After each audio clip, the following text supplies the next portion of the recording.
Hello बच्चों, let us read this question. This question says lead in water can cause. और हमारे options हैं option A eye disease, option B arthritis, option C kidney damage, option D hair falling. So इस question में कहा गया है जब water में लेड प्रेजेंट होगा सो वो कौन सा डिसीज कॉज कर सकता है. सो इस क्वेश्चन को सॉल्व करने के लिए जो की कॉन्सेप्ट रिक्वायर्ड है वो है हार्मफुल इफेक्ट्स ऑफ लेड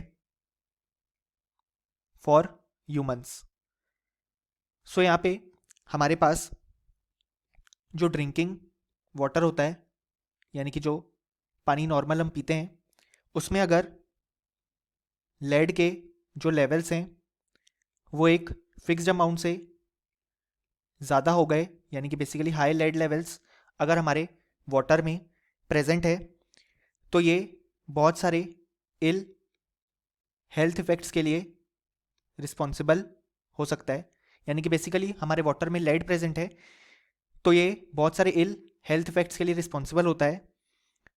सो इसमें होता क्या है कि अगर हमारे वाटर में लेड प्रेजेंट है तो जो लेड यहाँ पे है वो हमारे ब्लड में एंटर कर जाता है और इससे हमारे ब्लड में जो लेड का लेवल है वो यहाँ पे इंक्रीज हो जाता है और इसके कारण हमारे पास brain damage and kidney damage mainly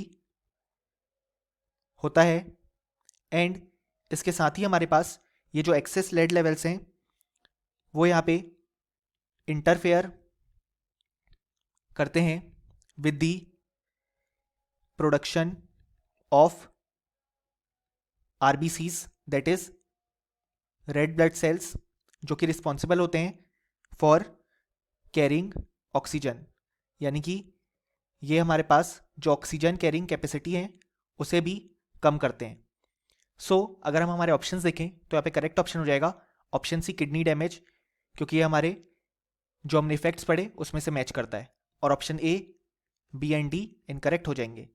और फाइनली हमें लिख सकते हैं कि हमारे पास इस क्वेश्चन के लिए जो करेक्ट आंसर आया वो आया option c. Hope you understood it well. Best of luck.